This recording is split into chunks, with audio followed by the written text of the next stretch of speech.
6 гадзінаў да адкрыцця беларуска-польскай мяжы. Перамовы ў справе вызвалення палітзняволенага Анджэя Пачобута, а на Генеральнай асамблеі ААН не забываюцца пра Беларусь. Пра гэта, між іншага, ў сённяшнім выданні «Аб'ектыву». З вамі Юлія Лабанова, вітаю спадарства і запрашаю.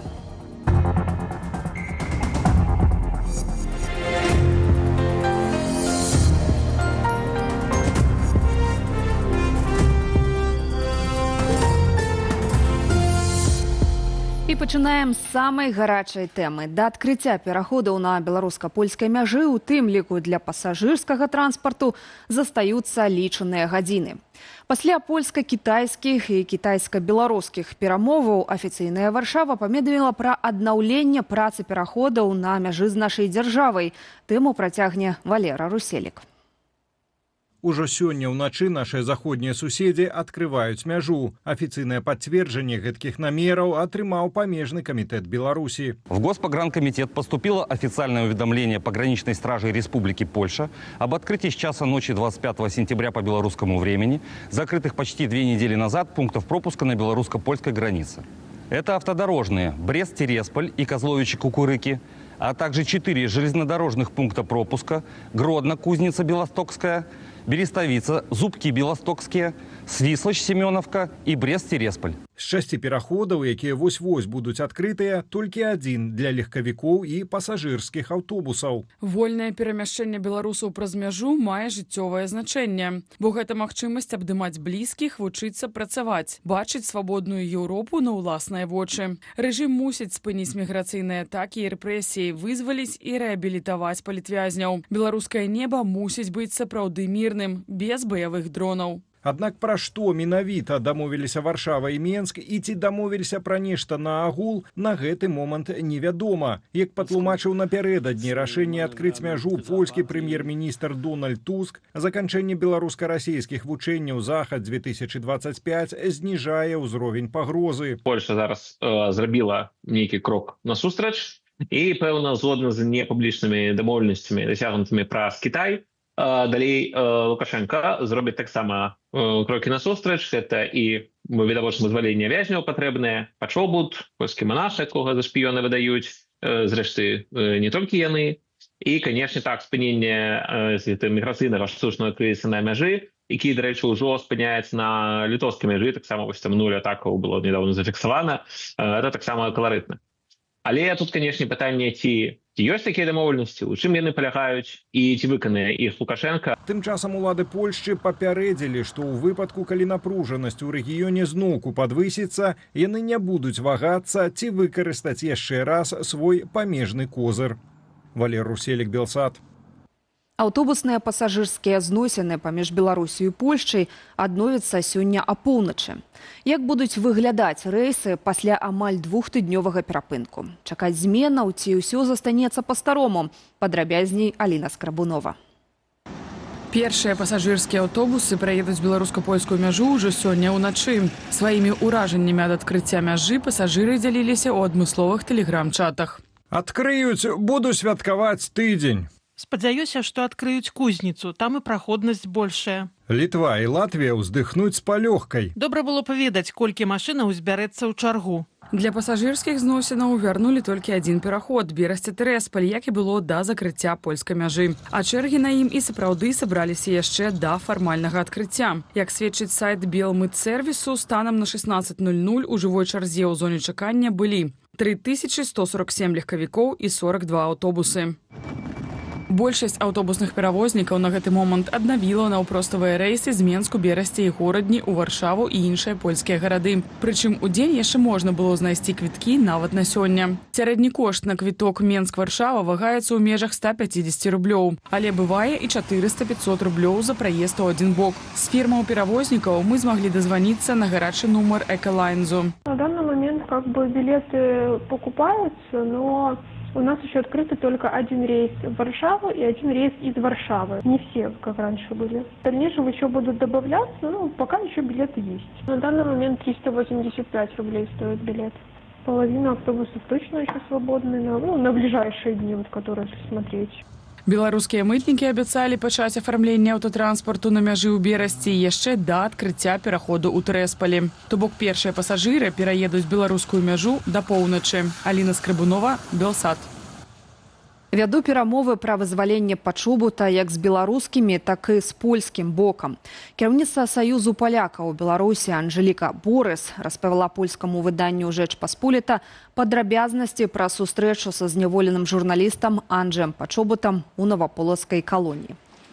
Паводле Борыс, Анджэй цяпер важыць 73 кілаграмы, і гэта пры тым, што ён набраў вагу, знаходзячыся ў шпіталі.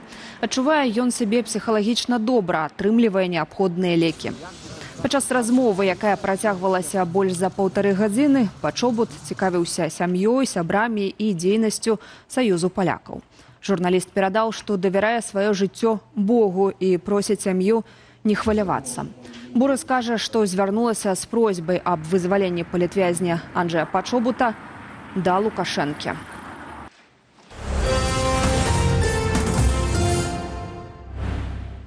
У Нью-Йорку праходзіць 80-я сесія Генеральнай асамблеі Арганізацыі Аб'яднаных Нацыяў, у якім кантэксце згадвалася падчас паседжання ў Беларусь і ці здолее міжнародная супольнасць спыніць вайну ва ўкраіне. Пра асноўныя для нашага рэгіёну аспекты палітыкі Ірына Дарафійчук. Абарона правоў чалавека павінна быць прыярытэтам у кожным працэсе пабудовы міру і бяспекі. Прэзідэнт Польшчы Караль Наўроцкі на Генеральнай асамблеі ААН у Нью-Йорку узгадаў нашу краіну. Мы дакладна ўсведамляем драматычныя наступствы расійскай агрэсіі, у тым ліку ў галіне правоў чалавека і гуманітарных пытанняў. Прыярытэтам для нас, палякаў, і для Польшчы застаецца таксама сітуацыя з правамі чалавека ў Беларусі. Расійскае ж уварванне ва ўкраіну палітык назваў разбурэннем гіснага міжнароднага парадку, бо Расія неаднаразова ігнаравала рэзалюцыі асамблеі ААН. Украіна, Еўразвяз і яшчэ 36 краінаў прынялі супольную заяву аб спыненні вайны. Мы з'яднаныя ў нашай салідарнасці і разам заклікаем Расійскую Федэрацыю спыніць забойствы і пачаць змястоўныя перамовы з Украінай. Мы стаім разам з Украінай у ваенным, эканамічным, палітычным і дыпламатычным плане. Мы падтрымліваем справядлівы і трывалы мір, заснаваны на міжнародным праве і статуце ААН. Заява заклікае ўсіх глобальных партнёраў максімальна націснуць на Расію дзеля спынення вайны. Дональд Трамп з трыбуны Генасамблеі ААН запатрабаваў ад Еўропы перастаць імпартаваць расійскую нафту. У выпадку, калі Расія не гатовая заключыць дамову аб спыненні вайны, Злучаныя Штаты гатовыя ўвесці вельмі моцны раунд магутных тарыфаў, якія, я лічу, вельмі хутка спыняць кровапраліцце. Каб захады ЗША, накіраваныя на ўвядзенне мытаў, былі эфектыўнымі, да іх маюць далучыцца ўсе, падкрэсліў Трамп. Пасля гадзіннай размовы з Уладзімірам Зяленскім прэзідэнт Злучаных Штатаў адзначыў жахлівы стан расійскай эканомікі, а таксама ўпершыню заявіў пра магчымую перамогу ўкраіны і вяртанне ўсёй яе тэрыторыі. Ірына Дарафійчук, Белсат. Удзельнічае ў Генеральнай асамблеі ААН і дэлегацыя беларускіх дэмакратычных сілаў на чале са Святланай Ціханаўскай. Старшыня аб'яднанага пераходнага кабінету Беларусі у кулуарах ААН спаткалася з Дональдам Трампам і падзякавала яму за вызваленне палітвязняў. У перапынках паміж паседжаннямі сесіі Святлана Ціханаўская правяла 1,5 дзясятка запланаваных сустрэчаў, у тым ліку з прэзідэнтамі Чэхіі, Фінляндыі, Аўстрыі, Партугаліі, з вярхоўнай прадстаўніцай Еўразвязу ў справе замежнай палітыкі і бяспекі Каі Калас. Кароткая сустрэча адбылася з адмысловым пасланнікам прэзідэнта ЗША Кітам Келагам. Пра што вялася размова, не паведамляецца. Лідарка аб'яднанага пераходнага кабінету абмеркавала з міністрам замежных справаў Польшчы Радославам Сікорскім адкрыццё польска-беларускай мяжы, ролю пры гэтым Кітаю, лёс Анджэя Пачобута, а таксама наступныя крокі ў вызваленні палітвязняў. Удзельнічае ў асамблеі і дэлегацыя афіцыйнага Менску. Міністр замежных справаў Максім Рыжанком сустрэўся з калегамі з шэрагу краінаў Азіі і Афрыкі, а таксама ўзяў удзел у арганізаваным Кітаем мерапрыемстве ў справе ініцыятывы глобальнага развіцця. Група экспертаў ААН асудзіла спробу вывазу з Беларусі Міколы Статкевіча, а таксама адсутнасць інфармацыі пра беларускага палітвязня. На іхную думку, ёсць сур'ёзная падстава меркаваць, што Статкевіч быў ахвярою гвалтоўнага знікнення і адвольнага затрымання. Эксперты патрабуюць ад афіцыйнага Менску паведаміць, дзе цяпер палітык і ў якім стане. 17 верасня Лукашенко пракаментаваў адмову Статкевіча пакінуць Беларусь пасля вызвалення, але наўпрост, дзе знаходзіцца палітвязень, не паведаміў. А толькі намякнуў, што Статкевіча зноў, цытата, забралі. Між тым, у глыбоцкай калоніі, куды меркавана маглі вярнуць апазіцыянера, ягонай прысутнасці афіцыйна не пацвярджаюць. 69-гадовага палітыка 11 верасня вызвалілі праз памілаванне, аднак замест свабоды яго разам з іншымі зняволенымі вывезлі да літоўскай мяжы. Статкевіч адзіны адмовіўся ад выгнання і вярнуўся на тэрыторыю Беларусі.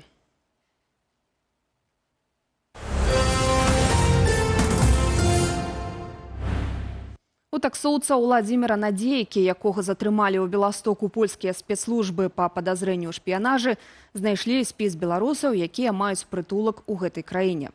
Паводле звестак радыё РМФ-24, Надзейка павінен быў збіраць пра іх інфармацыю і перадаваць яе КДБ. Агенцтва ўнутранай бяспекі Польшчы правярае, ці не спрабаваў затрыманы зарганізаваць правакацыі або скампраметаваць гэтых людзей. Патэнцыйных ягоных ахвяраў выклікаюць на допыты. Іх пытаюцца пра магчымыя пагрозы, шантажы або назіранне. Паводле інтэрнэт-парталу «Рэформ», Надзейка быў звязаны з беластоцкаю харугваю паспалітага рушэння. Цяпер яму інкрымінуюць удзел у працы замежнай выведкі супраць Польшчы ды перадачы звестак беларускім спецслужбам. Жніво ў Беларусі падыходзіць да фінішу. Ужо 10-й дзень запар Мінсельгазхарч рапартуе, што прыбралі 99% збожжа. А што ж з абяцаннямі чыноўнікаў пра рэкордныя 11 мільёнаў тонаў? Ці спраўджваецца? Марыя Сысой разбіралася, ці была сёлетняя бітва за ўраджай паспяховую. 20 тысяч тоннаў збожжа разам з рапсам. Самыя свежыя звесткі Мінсельгазхарчу. Статыстыкі без рапсу пакуль не публікуюць, але звычайна яго каля 1 мільёну тоннаў. І ўсё адно не дацягваюць да прагнозу з ліпеньскай нарады пра уборачную. По заверению правительства, прогнозируемый валовый сбор зерна и зерновых культур в бункерном весе может составить около 11 миллионов тонн. То, что нам нужно. Што праўда выглядала на тое, што Лукашенко і сам не паверыў у такія лічбы. Короче, не знаете, не забалтывайте проблему. Вы над этим не думали, не знаете, ответить на это не можете. Я считаю, что мы 11 миллионов не получим, исходя из всех факторов. Але апроч рапсу чыноўнікі збіраюцца дадаць да караваю яшчэ і кукурузу, якой, паводле Міністэрства сельскай гаспадаркі, сёлета пасеялі на 30% больш, чым летась. И якой аккурат плануют собрать более за 2 миллиона тонн. Выйти на 10 миллионов. Он постоянно это повторял. А чиновники не способны не выйти на 10 миллионов, потому что колхозы не способны столько дать зерна и вообще продукции столько, сколько дают там условно частные фермеры. Поэтому и чиновники начали искать выходы. Яшчэ дасягненне ад Мінсельгазхарчу. Сярэдняя ўраджайнасць каля 40 цэнтнераў з гектара, супраць 34 летась. Для параўнання, ва ўзорных гаспадарках, калі верыць дзяржаўным медыям, бывае і 100. Например, Литва, которая в 3 раза меньше нас по площади, в 3 раза там меньше людей живет, а они 5-6 миллионов собирают. И там условия одни из самых худших в Европе, погодные условия, да? Там условия хуже, чем у нас погодные. А у нас вечно кто-то мешает. Самая большая наша проблема то, что у нас колхозы. А если был бы хозяин на земле, я думаю, урожайность была бы у нас 2-3 раза выше. А вось валавы збор збожжавых з рапсам за апошнія 5 гадоў. То бок сёлета намалацілі менш, чым у 2024, 2022 і 2020. Марыя Сысой, Белсат. Фонд «Байсол» завяршыў разгляд справы пра гарасмент з боку свайго сузазнавальніка Андрэя Стрыжака. Унутраная камісія выявіла 12 эпізодаў ягоных непрыстойных паводзінаў і рэкамендавала цалкам спыніць з ім супрацу. Аднак у выніку пастанавілі, што да сакавіка наступнага года Стрыжак будзе працаваць у фондзе ў адмысловым часовым фармаце. Яго цалкам адхілілі ад кіроўных, прадстаўнічых і устаноўчых функцыяў. Усе публічныя заявы Стрыжак можа рабіць толькі як прыватная асоба. Да 25 верасня вызначыць спіс ягоных новых абавязкаў. Пасля таго, як скончыцца 6-месячны тэрмін, кіраўніцтва фонду прааналізуе вынікі працы стрыжака ў новым фармаце і вызначыцца, ці працягнуць з ім супрацу. Беларусь і Расія абмяркоўваюць магчымасць адправіць на арбіту другую беларускую касманаўтку. Пра гэта паведаміў кіраўнік Раскосмасу Дмітрый Баканаў.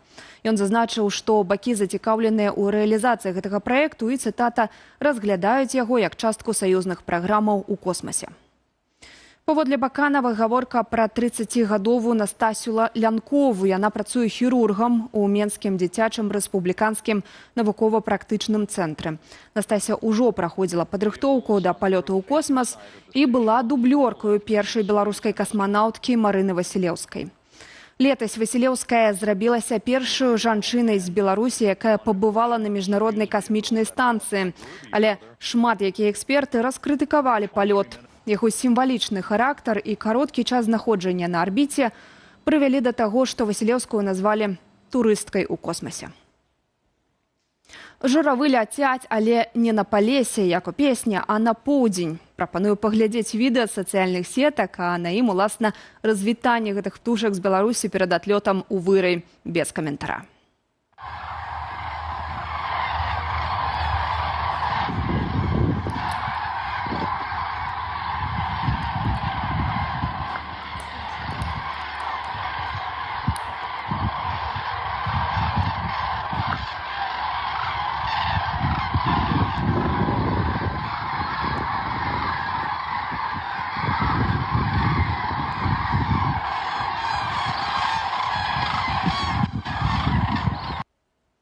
Гэта ўся інфармацыя ў аб'ектыве, яшчэ больш навінаў у нашым тэлеграм-канале. Перайсці на яго можна па спасылцы з QR-коду, які цяпер на вашых экранах. Мы ж на гэтым не ставім кропку. Да мяне далучылася Анастасія Русецкая, разам з якой правядзем студыю Белсат. Так, натуральна, і абмяркуем адкрыццё мяжы з Польшай і магчымыя далейшыя крокі ў стасунках Менску і Варшавы. Ну і, канешне ж, прыгледзімся новым звесткам па заробках. Спадарства, запрашаем.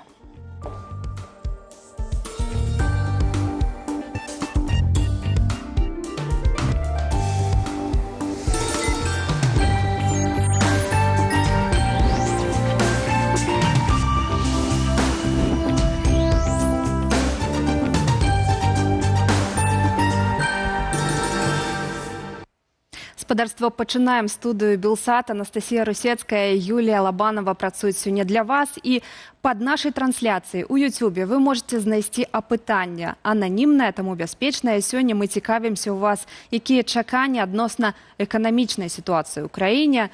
Вы разлічваеце на рост даходаў, сітуацыя будзе пагаршацца, можа чакаеце стабілізацыі эканомікі або усё і так стабільна ў нашай краіне. Так, галасуйце, гэта ананімна, таму бяспечна, і да гэтай тэмы мы звернемся яшчэ ў нашым выданні, а пакуль што наша першая і галоўная тэма. На яшчэ закрытых пунктах пропуску на беларуска-польскай мяжы ўжо збіраюцца аўтамабілі. Прынамсі, з беларускага боку. Такая інфармацыя з'явілася ў мясцовых пабліках. Там сцвярджаюць, што пачалося гэта ў першыя гадзіны, як з'явілася інфармацыя пра адкрыццё пераходаў, як развіваліся падзеі ў нашым матэрыяле.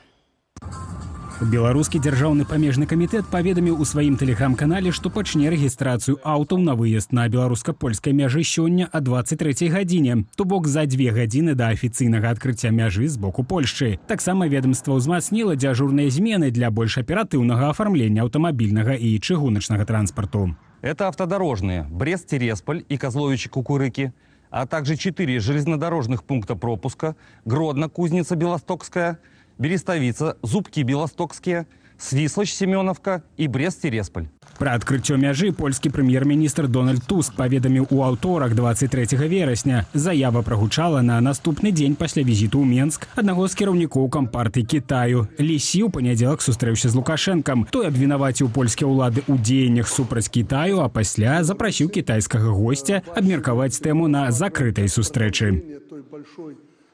Лепш я буду карацей адказваць, больш задаеце сваіх разумных пытанняў. І гэтую тэму мы абмяркуем ужо цяпер з нашым госцем, палітычным аглядальнікам Віталём Цыганковым. Віталь, добрый вечар. Прывітанне. Нагадаю, для нашых гледачоў распавяду, што Віталь даў прагноз не так даўно пасля таго, як была закрытая мяжа, што мяжа будзе зноў адкрытая неўзабаве. І гэты прагноз спраўдзіўся праз 5 дзён. Маем ужо праз некалькі гадзінаў мае быць адкрытая мяжа. У той жа час эксперты кажуць пра тое, што гэты раунд прайграла Варшава. Прынамсі так кажа Александр Класкоўскі, палітычны аналітык. Матывуе ён гэта тым, што Варшава зрабіла першы крок па адкрыцці мяжы, не дачакаўшыся саступак Лукашэнкі. Ці сапраўды гэта так? Я думаю, не так уж радыкальна ён мае такое меркаванне, бо на мой допіс, дзе я пісаў, што Варшава не прайграла і тлумачыў, чаму, ён лайкнуў гэты допіс, так што я думаю, яго ёсць сумневы, але гэта не галоўнае. Галоўнае, што сапраўды варта было чакаць, што гэта не працягнецца доўга, і мяне здзіўлялі тыя, ну, скажем, аналітыкі, якія думалі, што закрываецца мяжа надоўга альбо ледзь не назаўсёды. Всё ішло, маім разуменнем, да таго, што гэта доўга не можа працягнуцца, паколькі, ну, гэта такое дзеянне, якое прынасіла шкоду абодвум бакам. Ну, а ў дэмакратычных краінах, калі дыктатура можа, ну, пэўны час дастаткова доўга зачыняць вочы на незадавальненне народа ці на нейкія сацыяльныя, эканамічныя страты, то дэмакратыя не можа себе такого дазволіць. Дэмакратыя ёсць апазіцыя, в Польше вельмі зацятая палітычная барацьба, ёсць свабодная прэса, ёсць эканамічныя інтарэсы, і людзі, якія трацяць у гэтых эканамічных інтарэсах, пачынаюць вельмі гучна пра гэта казаць не толькі на мяжы, но і ўвогуле паўсюль. Так што Польша паспрабавала гэты інструмент, як ён працуе. І тут важна, што некаторыя нашы, ну, напрыклад, вось, група Балкунца, Цыпкала лічыла ледзь не, ну, цэлы ёсць рух, такі ультиматум. Зачыніце мяжу, Лукашенко на наступны дзень адразу выпусціць іх палітвязняў. І што мы бачым? Што гэты інструмент на самой справе не такая там чароўная палачка, як думалі некаторыя. Польша паспрабавала гэта, ну і убачыла эфект, напэўна, сапраўды не такі, як Варшава разлічвала. Урэшце, я лічу, што, ну, нейкія дамоўленасці закулісныя ёсць, і мы, магчыма, бліжэйшыя дні іх пабачым, ці з пункту гледжання вызвалення палітвязняў, з пункту гледжання, безумоўна, зніжэння мігранцкага крызісу. Калі зусім беларускі бок нічога не зробіць у адказ на гэта рашэнне польскага боку зноў адчыніць мяжу, то я не пазайздросіла бы цяперашняму польскаму, так сказать, ураду, на яго накінуцца і прэса, і апазіцыя. Гэта будзе не вельмі прыемна. Вот, дарэчы, што датычыць мігрантаў, польская памежная ахова паведамляе, вот апошнія дні, 23 верасня 50 спробаў парушэння мяжы, 19-21 верасня 330 спробаў, то бок мы бачым, што гэтыя спробы працягваюцца. А што датычна магчымага вызвалення Анджэя Пачобута, што таксама выстаўляецца Варшавай, гэтага можна чакаць? Ну, хацелось бы. Тут відавочна было, што не будзе такога, што спачатку Лукашенко вызваліць Пачобута, а потым Варшава адчыніць мяжу. Бо Лукашенко, ну, явна з яго яшчэ, ну, скажем так, непрыязнасцю, мягка скажем, а можа і ненавісцю да Польшчы, да ўсяго польскага, ён бы это ўспрымал як то, што его любимое слово нагнули. Я думаю, тут калі і змаглі яны дамовіцца, то спачатку мы адкрываем мяжу, потым вызваляецца Пачобут. Гэта не гарантавана, но я бы даў гэтаму даволі вялікі працэнт, што ў бліжэйшыя тыдні, магчыма, да 7 лістапада, ведаеце, афіцыйны Менск любіць такія святы і такія даты, Пачобут будзе вызвалены. Паўтаруся, калі ён не будзе вызвалены, тады, ну, просто перад там беларускім, польскім грамадствам, ну, пастае пытанне, навошта тады рабіўся гэты крок, гэты інструмент падключаўся, і навошта ён быў вернуты, прыўзняты, калі, ну, Варшава нічога не дабілася. Я даю этому даволі малы працэнт. Віталій, а як ты ацэньваеш ролю Кітаю ў гэтым? Ці сапраўды краіна паўплывала на закулісныя дамоўленасці, ці ўсё ж такі Польшча і Беларусь маглі самастойна гэты інструмент запрацаваў, уласна, і цяпер? Думаю, без Кітая ён бы не запрацаваў, то відавочна. Мы маем ужо вопыт, калі год назад тагачасны прэзідэнт Польшчы Дуда ездзіў у Кітай, пасля гэтага Беларусь рэзка знізіла, скажем так, маштабы мігранцкага крызісу. Там некалькі месяцаў назіралася зніжэнне гэтых лічбаў. І тут, безумоўна, Кітай згуляў важную ролю, паколькі кітайцы ўбачылі, всім было бачна, што сам на сённяшнім этапе вельмі кепскіх адносінаў Менск і Варшава не могуць дамовіцца паміж сабой. Яны, адпаведна, две дэлегацыі, мы все это ведаем, паведамлялі, міністр замежных справ Китая прыехаў в Варшаву, а другі кітайскі чыноўнік, член Палітбюро, прыехаў у Менск. І ясна, што і там аднім з асноўных была размова пра мяжу, бо гэта все-таки незначная частка всего китайскага экспорту, это всего 4-5% праз чыгуначны транспорт, але разам з тым гэта 25 мільярдаў даляраў у год. І калі так чыста абстрактна падлічваць гэтыя дні, якія был прастой, гэта прынеслі шкоду на 500-600 мільёнаў падлічылі. Гэта немалая сума. І гэта, скажем, невядома, чы там агулам страты і кітайскія, і тых заходніх партнёраў. Я думаю, тут і гэта, конечно, не гучала, бо ёсць салідарнасць еўрапейская, но магчыма, што умоўныя Париж, Брюссель і Берлін таксама не былі в захапленні ад гэтага польскага кроку. Маецца на увазе, што, конечно, у вас праблемы з Беларусью, вырашайце, но вы же это не всерьез, вы же это ненадолго. Так, вот акурат, ты узгадываешь іншыя еўрапейскія сталіцы, якія маглі быць тут прывязаныя да вырашэння гэтага супрацьстаяння паміж Менскам і Варшавай. Тым не менш, мы бачым, што звярнуліся да Китаю, і менавіта Китай уплывае і вырашае. То есть это прызнанне палітычнай сілы ў міжнародных пытаннях. Безумоўна, калі ўж казаць пра нашых калег, палітолагаў, вось Павел Вусов напісаў такі допіс, што вось так шкада, атрымліваецца, што Кітай улазіць паміж справы паміж еўрапейскімі дзяржавамі, і гэта сведчанне росту яго ўплыву. А што б вы хацелі? Это реально на сёння другая эканоміка ў свеце, а па пакупніцкай здольнасці першая эканоміка ў свеце, ён нарошчвае сваю палітычную вагу. І тут в дадзеным нашым аспекце ёсць рэчы, калі яго адштурхоўваюць, не пускаюць, а Беларусь і Польша самі яго прыцягваюць. Асабліва Беларусь сваім вялікім каменем, сваім палітычнымі праектамі. Беларусь вступила в Шанхайскую организацию супрацоўніцтва, якая де-факто на сёння пракітайская арганізацыя. А Польшча, мне здаецца, я глядзеў статыстыку, значна часцей, чым любыя іншыя еўрапейскія лідары, сустракаецца з кітайскімі палітыкамі. Ці яны сюды, ці польскія палітыкі в Кітай. Так што менавіта улічваючы беларускі фактор, мне здаецца, Варшава вымушана тут супрацоўнічаць з Кітаем, і яна бачыць, што это працуе, яна бачыць, што Кітай можа паўплываць на Менск, таму яна хоча гэты кітайскі трэк трымаць адкрытым і, безумоўна, не наносіць себе шкоду, отвергаючы Кітай. І акрамя Китая яшчэ адразу хочацца ўзгадаць Расію. Акурат 25-го пачнецца двухдзённы візіт Лукашэнкі ў Расію, запланаваная сустрэча з Пуціным. І так трошачкі это сімвалічна можа выглядае. У дзень, калі будзе адкрытая мяжа, мае быць сустрэча з Пуціным, не? Так Лукашенко перабывае павестку, а можа быць будзе прасіць дазволу знізіць мігранцкі кризис, напруженность на мяжы? Я не думаю, што Расія будзе вялікім захапленнем ад нейкага палепшэння адносінаў афіцыйнага Менску і Варшавы. Гэта першае. Другое, Расія, безумоўна, на то, што мы бачым апошнія тыдні, будзе працягваць свае гібридныя ваенныя правакацыі. Гэтыя дроны, якія, як зараз яшчэ ўсё больш высвятляецца, сапраўды лецелі з тэрыторыі Расіі і амаль не закраналі, там вугал Брэсцкай вобласці закранулі, лецелі на Польшу, але замазаць пры гэтым Беларусь, гэта стратэгічная задача Расіі, каб, не дай Божа, там Беларусь не заставалася. А беларускія ваенныя мы ўжо бачым, што яны заяўляюць, мы толькі дапамагалі палякам збіваць дроны, в сэнсе паведамлялі інфармацыю, гэта, але мы тут не пры чым. Так што в гэтым сэнсе, конечно, інтарэсы разыходзяцца. А сустрэчы яны ў іх пастаянна адбываюцца. Нема там 2-3 месяцаў, каб яны не сустракаліся.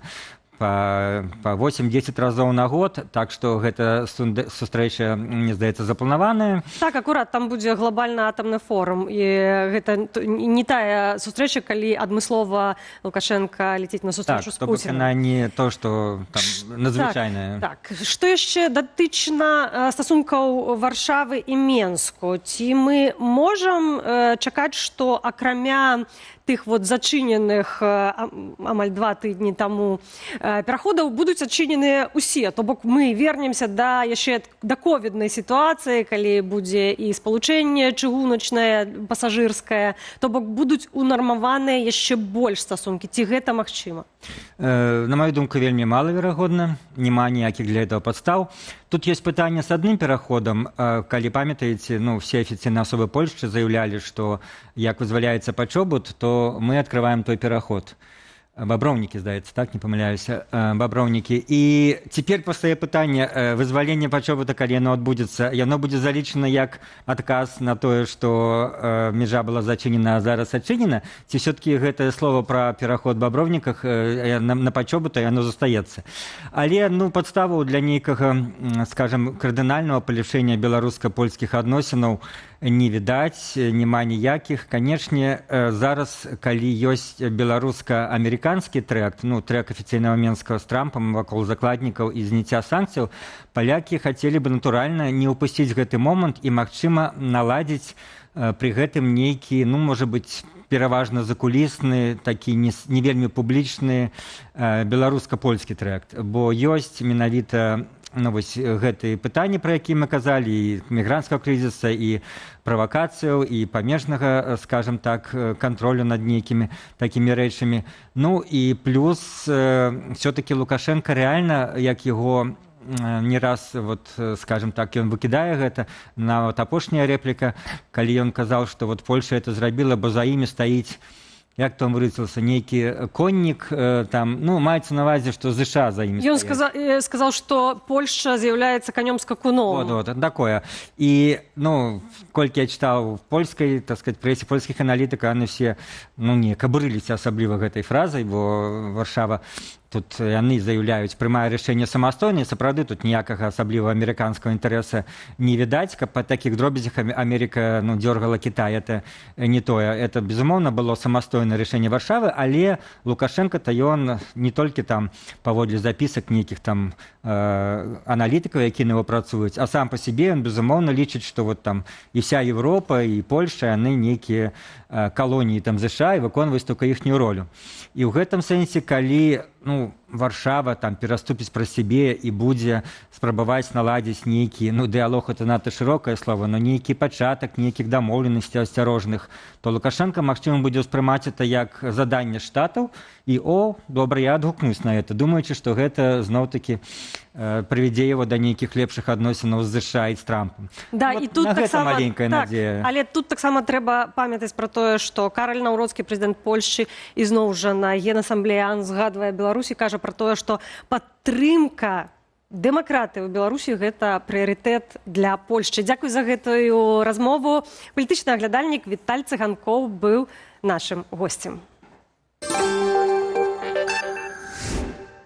Белстат апублікаваў звесткі пра сярэдні заробак у краіне за жнівень. Ён зменшыўся амаль на 10 рублёў і склаў 2762 рублі.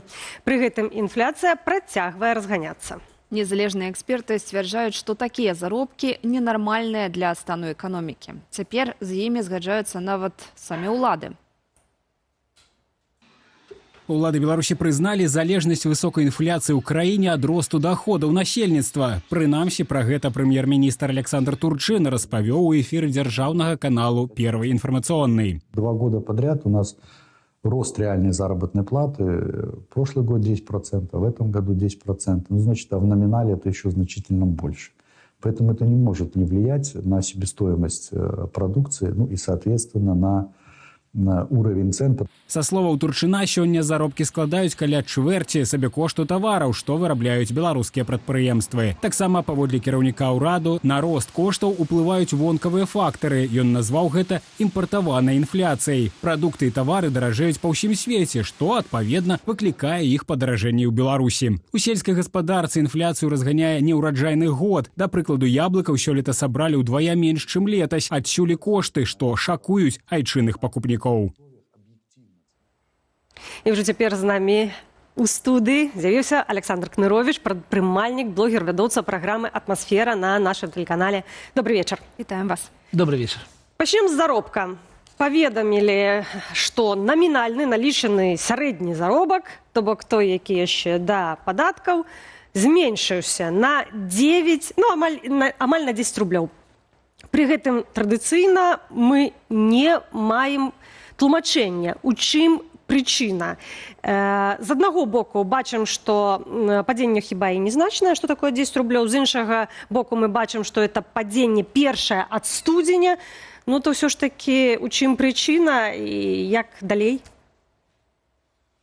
Ну, прычына цалкам спынення беларускай эканомікі, таму што мы бачым, што за вось гэтыя 8 месяцаў бягучага года зараз рост эканомікі ён яшчэ назіраецца 1,6%, але вялікая частка гэтага роста, гэта рост яшчэ 24-го года, таму няма росту эканомікі, і тое, што зараз прыпыніліся рост заробкаў, ён на 0,3%, але ўсё ж такі прыпаў, гэта здаровая з'ява. Як не дзіўна, гэта чуць, канешне, гледачам, але гэта здаровая з'ява, таму што раней мы бачым, як на 10% разагналі заробак пры вельмі малым росце эканомікі, вельмі малым, амаль нулевым.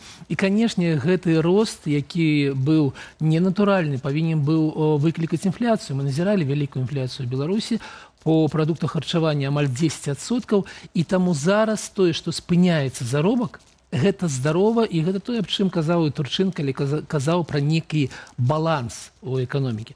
Таму гэта тое, што можна толькі вітаць у эканоміцы. А пра што сведчаць усё ж такі Белстат падаў звесткі пра інфармацыю ў пэўных галінах, гэтак зніжэнне адбылося ў гандлі, фінансавай і страхавой дзейнасці. Вось якімі фактарамі менавіта гэта можа быць умоўлена? Ну, трэба разглядаць кожную галіну паасобку, і мы разумеем, што калі ў гандлі нас працуюць некалькі сотен тысяч чалавек, то ў страхавой дзейнасці гэта ўсё ж такі, ну, 1000, можа быць, 2, можа быць, 3, таму ўсё ж такі страхавая дзейнасць не з'яўляецца такім паказнікам. А то, што у гандлі спыняецца, ну, мы бачым таксама, што калі раней гандаль у нас разганяўся, ён шоў наперадзе, то зараз ён трохі прыпыніўся, і мне падаецца, што гэтыя суадносіны паміж сабой, ну, такія адэкватныя, роўныя, можна сказаць, з пункту гледжання спынення гандлю і спынення росту заробку. Пэўны рост быў у авіяцыі і транспарце, ці гэта звязана з сезонам, і што далей тады чакаць зноў падзення ў гэтых сферах заробкаў? Ну так, канешне, калі мы кажам пра транспарт, то гэта галіна, якая ўключае ўсе віды транспарта, у тым ліку і авіяцыя, таму звяртаючы ўвагу на авіяцыю, дзе сапраўды вялікі рост, там 1500 рублёў рост заробкаў, калі я не памыляюся, адразу, то гэта, канешне, сезон, гэта тое, што беларусы лёталі, дзякуй Богу, яшчэ маюць магчымасць, калі не ў Еўропу, то ў Турцыю і іншыя краіны ўсходу, лёталі ў адпачынак, і гэта паўплывала на заробкі ў гэтай галіне. Агулам, калі мы кажам, вот этот вот заробак, который ёсць сярэднім на сёння, яго мае вытрымліваць цяперашні стан эканомікі? Вы ведаеце, эканоміка, як кажа сам Турчын, знаходзіцца ў вельмі такім напружаным стане, і ён заўсёды чакае чорных лебедзей, і гэта сапраўды такое становішча, калі нічога не адбудзецца на працягу наступных месяцаў, магчыма, года, то эканоміка вытрымае. Но любая такая, нейкі яшчэ адзін такі удар кшталту закрыцця мяжы можа вызваць такі абвал, такі вельмі паскораны рух, таму мы знаходзімся пакуль вельмі такім хісткам, але балансе. Ён кажа пра тое, што это санкцыі называе сярод прычынаў, які перашкаджаюць беларускай эканоміцы. Што яшчэ сярод чорных лебедзёў для Турчына? Ну, ведаеце, Турчын, я падкрэслю, што я адношуся к нему з павагай, таму што вось за гэтыя 8 месяцаў, якія ён прэм'ерствуе, ён ніколі не казаў нейкія бздзюры, чым адрозніваўся прэм'ер Галоўчынка, які заўсёды быў аптыміст, незразумела чаму. Таму, канешне, санкцыі, ну і, канешне, становішча на нашым асноўным рынку. В эканомікі Расіі мы бачым тое, што там адбываецца. Там АвтоВАЗ ужо абвесціў, што пераходзіць на 4-дневную працоўны тыдзень, там падзенне ў будаўнічай галіне, і там падзенне ў вугальнай галіне, і там агулам в умовах вайны, а мы разумеем, што Пуцін вельмі шмат грошай траціць на вайну, то грамадзянскія сектары стагнуюць. І таму гэта вялікая і гэта галоўная пагроза для беларускай эканомікі. І таму гэта чорны лебедзь значна большы за лебедзі, якія могуць прыляцець з пункту гледжання нейкіх наступных санкцый. Але при этом Турчин кажа, экономика расце. Можа, не такими темпами б хацелася, але расце. Ну, вы ведаеце, Турчин гуляе вельмі цікавую гульню. Я б сказаў, што сёння Турчин большы апозіцыянер за Зянону Пазняка ці Ціхановскага. Таму што ў яго был загад. Ён прыйшоў на план Галоўчынкі, якога мы ўжо сёння ўзгадвалі, які быў больш за 4% росту. І зараз Турчин, які мае магчымасць, разумеючы, што рост у 3 разы меншы, чым планавалася в этом году, тым не менш, быць вельмі бадзёрым пры Лукашэнкі і казаць, спакойна, эканоміка расце. І я б звярнуў увагу тое, што ў гэты ж момант, калі слухае Лукашэнку, ён прызначае спецыяльную наўмысную камісію у Нацыянальным банку, то бок пад началам былога прэм'ера, каб вельмі пільна сачыць за тым, што робіць Турчин. Таму там адбываецца такая гульня, прабачце, ігра престолов па-расійску, кажучы, што вельмі цікава за ёй далей. А што, Лукашенко не давярае цяперашняму прэм'еру? Чаму ўсё ж такі да Галоўчынкі гэтую задачу ён ставіць? Ну, ведаеце, у перыяд Галоўчынка рабіў вельмі шмат дрэннага для эканомікі. Ён падтрымліваў гэта кіраванне коштамі, якое прывяло да закрыцця магчымасці прадаваць, бульбу забаранілі вывазіць да Расіі. Была забарона на вываз цыбулі, і калі б ён далей кіраваў, не ведаю, да чаго б мы дайшлі, да забароны на вываз у Расіі ўсяго. Але па лічбах некаторы час выглядала так, што эканоміка як быццам расце. І Турчин прыйшоў рэфармаваць тую эканоміку, якую зрабіў Галоўчынка. І першае, што ён зрабіў, ён адпусціў цэны. Прадпрыемствы задыхалі. Сам Турчин кажа, што шмат галіноў было ў мінусе. І гэта праўда, што за гэта рэгуляванне коштаў заплацілі прадпрыемствы. І Лукашенко наняў Турчина на іншую эканамічную палітыку. І мы бачым, як зараз Лукашенко незадаволены, але ён пакуль мае давер. Мае давер, што Турчин будзе яго так балансаваць, чацвёрты раз скажу за наш выпуск гэтае слова, балансаваць гэтую эканоміку, і няхай не будзе таго росту, які быў запланаваны, але ўсё ж такі не будзе і рэзкіх нейкіх скачкоў, рэзкіх падзеній і так далей. Але гэта такія суадносіны вельмі такія канкурэнтныя. Але эту справядлівую цану, пра которую кажа і Турчин, і Лукашенко, яе ўсё ж такі удалося знайсці? Ну, ведаеце, самая справядлівая цана, калі ее не рэгулюе дзяржава цалкам. Самая справядлівая цана на рынку, калі у вас ёсць шмат прадпрыемстваў, якія прадукуюць прадукцыю, і шмат спажыўцоў. І тады рынок усталёўвае канкурэнтную цэну, і мы бачым, што, напрыклад, мы бачылі, як весну была тая бульба ў Польшы, дзе няма рэгулявання коштаў, была значна танней за бульбу ў Беларусі. Таму гэта вось так. І я звярнуў увагу, што Лукашенко сам пачаў казаць не пра справядлівую цэну для спажыўцоў, а пра справядлівую цэну для прадпрыемстваў. Справядлівую цэну кажуць пра спажыўцоў, прадпрыемстваў і прадаўцоў. Так, но раней ён апошніх двух суб'ектаў не ўзгадваў. І гэта ўжо вынікі, ведаеце, некага навучэння Лукашэнкі за гэтыя годы. А ці Лукашенко, уласна, прыслухаецца да парадаў Турчына, асабліва што да стратных прадпрыемстваў, калі ён згадваў, што трэба спыніць падтрымку, калі дзяржаўная праграма не спрацавала. Што будзе тады з прадпрыемствамі? Ведаеце, мы бачылі, як у тым мінулым месяцы пайшло на банкрутства гэта прадпрыемства па вырабу футры ў Жлобіне, такое вельмі вядомае ў Беларусі прадпрыемства, і яго не сталі спасаць. Магчыма, гэта такі новы тренд, калі ўсё ж такі расплюшыўшы вочы, і ўсё ж такі аб чым кажа Турчин? Аб тым, што калі прадпрыемства адзін раз далі грошы, другі раз далі грошы, і гэта не ўплывае на яго эфектыўнасць, ўсё ж такі трэба спыніць гэтую падтрымку. Калі Лукашенко з гэтым пагадзіцца, то гэта будзе некая новая эра ў беларускай эканоміцы, у той часті, якая з'яўляецца дзяржаўная. Але ў мяне пытанне, што ён будзе рабіць з беларускімі каўгасамі, з якіх 2/3 не аддаюць грошы, ніколі не вяртаюць ніякія крэдыты. Гэта вялікае пытанне, і гэта пытанне іх адносін паміж сабой, я не ведаю адказу на яго сёння. Яшчэ, дарэчы, я звярнула ўвагу, што Турчин называе галіны, якія могуць паспрыяць паляпшэнню сітуацыі в эканоміцы, это турызм і IT-сфера. У чым тут закладзены той самы імпульс, які можа даць развіццё? Калі я называю Турчина рэвалюцыянерам і галоўным апозіцыянерам, то звернем увагу і на гэты пойнт, таму што ён кажа аб тым, што не трэба ўсё ставіць на матэрыяльную вось гэтую вытворчасць. Не МАЗ, і не Атлант, і не Белшина у нармальнай эканоміцы з'яўляюцца такімі драйверамі росту. У нармальнай эканоміцы, кажа, ён нематэрыяльныя галіны, то бок паслугі у першую чаргу развіваецца. Ён прыводзіць прымер турызма, да якога стаўлюся з вялікім недаверам. Беларускі турызм, все ж таки, мне падаецца, Беларусь не турыстычная краіна. Але беларускае IT, якое страціла за гэтыя годы пасля 22-го года амаль траціну, гэта сапраўды магчымасць для вельмі хуткага росту. Ён тут мае рацыю. Цалкам Турчын адукаваны. Не магу ніяк ставіцца да яго палітычных поглядаў, мы іх не знаем. Але тое, што ён прафесійны і нармальны эканаміст, гэта сапраўды так, і ён можа падтрымаць беларускую эканоміку. Мы сёння таксама запытвалі ў нашых гледачоў, якія ў іх чаканні адносна эканамічнай сітуацыі, ці разлічваюць на рост даходаў.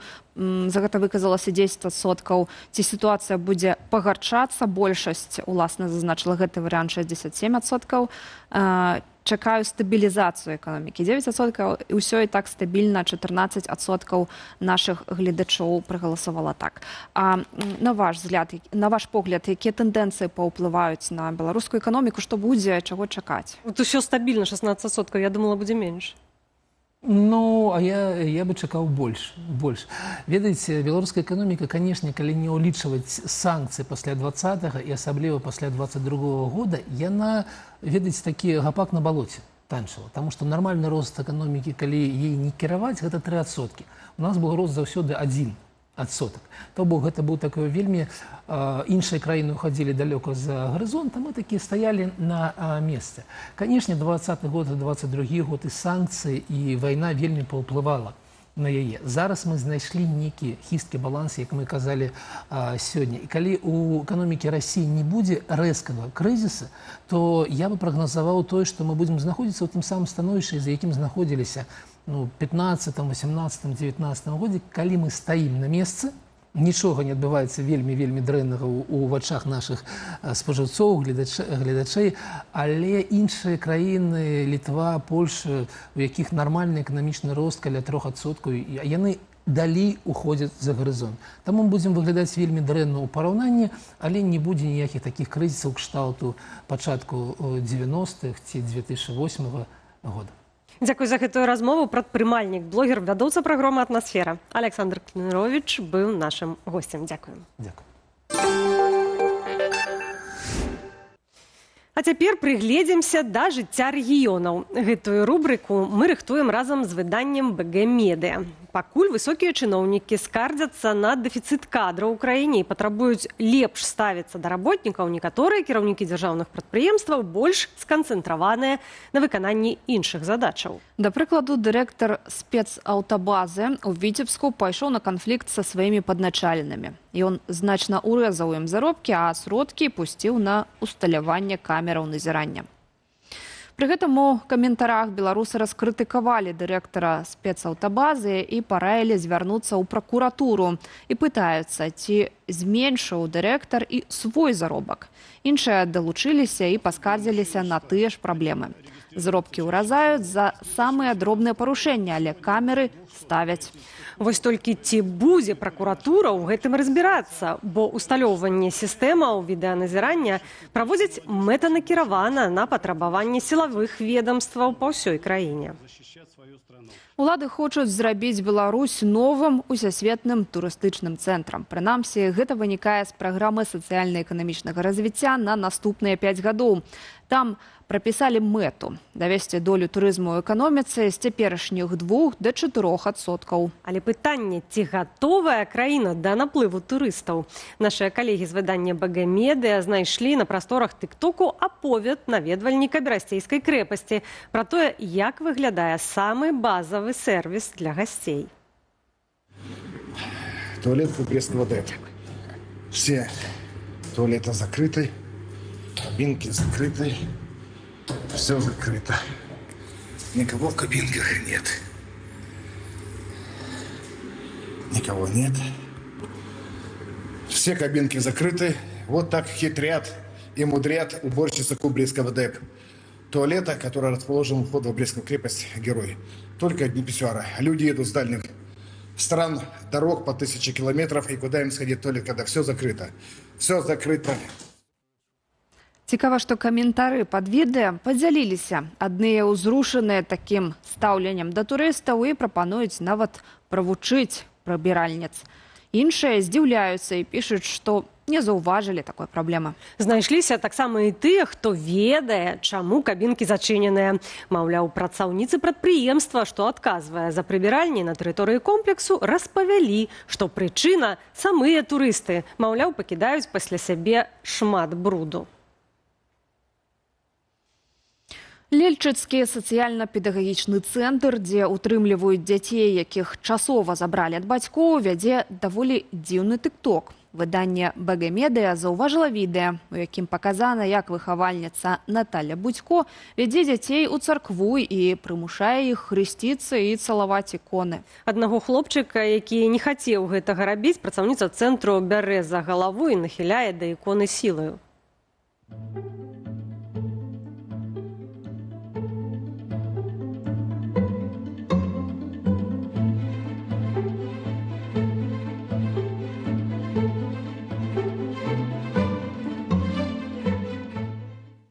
Мы звярнулі ўвагу, што пад ролікам шмат хвалебных каментароў.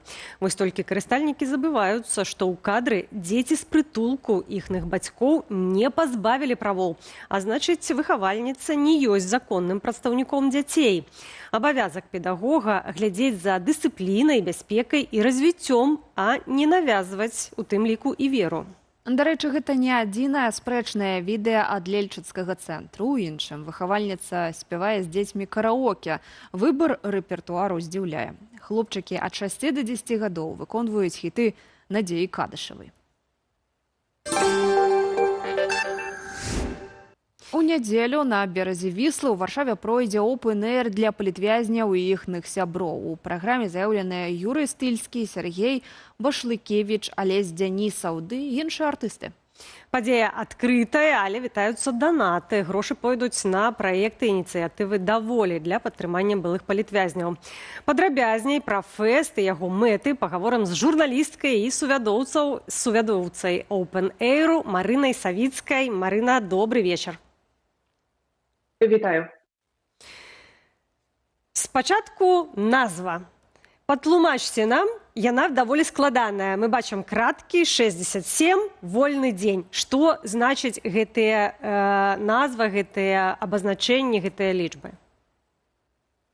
Ну, насамрэч, як вы слушна заўважылі, яна складаецца з дзвюх частак. Гэтая самая назва, гэта хэштэг 67, гэта колькасць пенітенцыярных устаноў, то бок тых самых устаноў, у якіх цяпер утрымліваюцца палітзняволеныя, і таксама вольны дзень. Гэта, так бы мовіць, негалосная назва дня, калі палітвязні плюс-мінус маглі крышку адпачываць, так бы мовіць.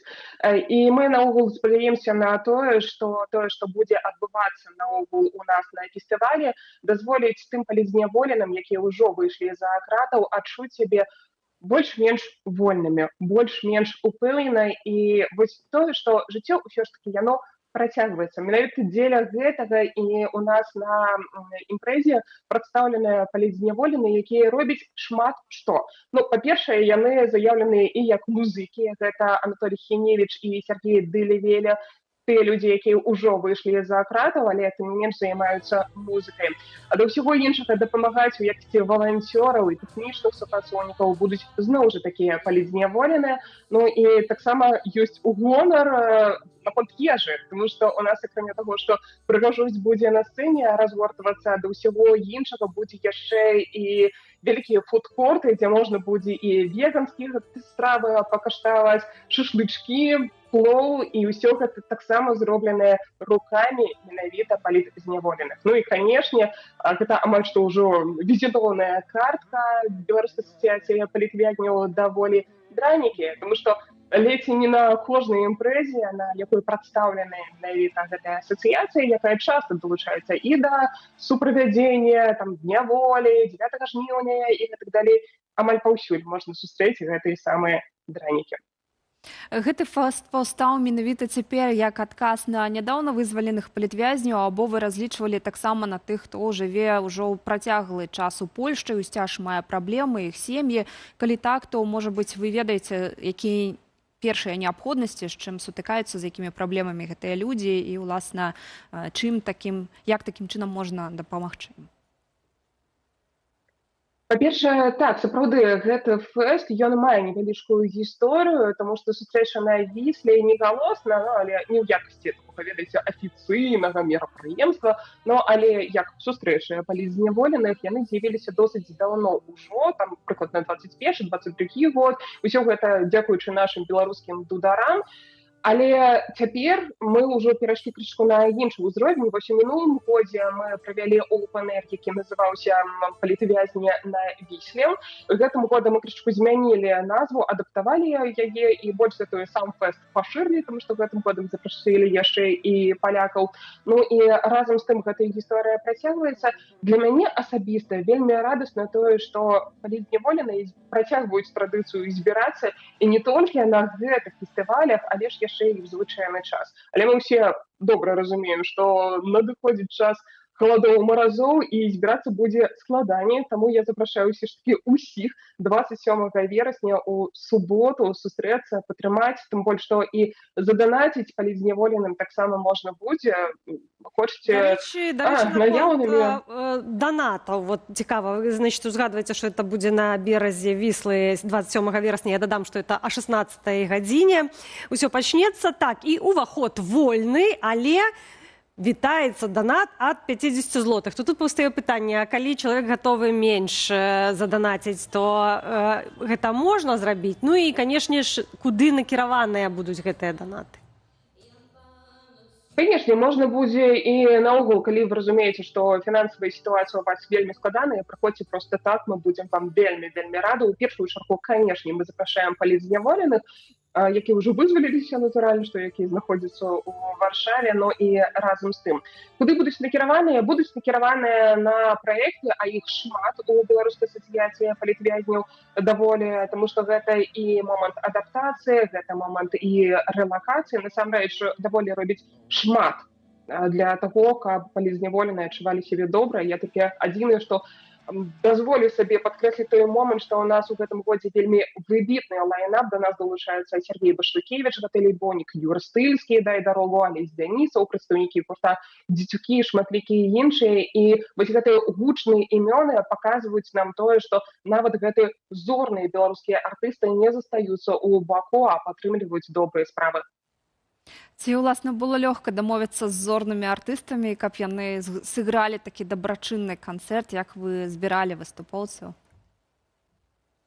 Яны вельмі адкрытыя, насамрэч, і мяне вельмі радуе, што, дарэчы, гэта не першая імпрэза, у якой я ўдзельнічаю і ў тым ліку у якасці вядучай, і я бачу, што нашы артысты гатовыя падтрымліваць тых, каму неабходная дапамога. Гэта я зараз у першую чаргу пра Юру Стыльскага, які вельмі шмат прымаў удзел і ў дабрачынных канцэртах, у тым ліку бясплатна выступаў, і за што яму вялікі нізкі паклон. Што датычна Алесі Дзянісава, гэта таксама ледзь-не актыўны удзельнік усіх варшаўскіх імпрэз і на Дзень волі, і 9 жніўня, і гэтак далей. Што датычна Сергея Башлыкевіча, я ўпэўненая, што маральна ён таксама заўсёды з намі, але тут складанасць у тым, што ён жыве зараз у Амстэрдаме, і для варшавян беларускіх у тым ліку гэта рэдкая магчымасць з ім сустрэцца, але я ўпэўненая, што і ён таксама з вялікім задавальненнем далучыцца, тым больш, што мы бачыліся з ім літаральна тыдзень таму, ён адзначаў тут свае народзіны, і таксама гаварыў пра тое, што яму вельмі прыемна будзе далучыцца да гэтай падзеі.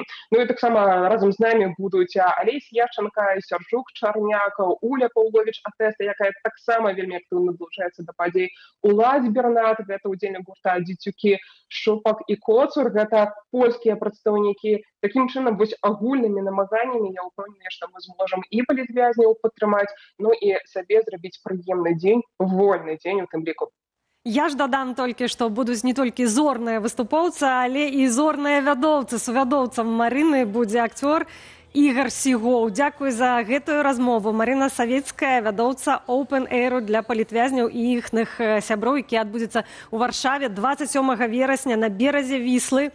пачатак о 16 гадзіне. І на гэтым мы завершаем наше выданне. Для вас працавалі Юлія Лабанова і Анастасія Русецкая. Гаспадарства, дзякуем за вашу актыўнасць у каментарах, за вашу актыўнасць пад трансляцыяй у YouTube. Там жа вы знойдзеце інструкцыю, як падтрымліваць нас бяспечна. Добрага вечара і да сустрэчаў.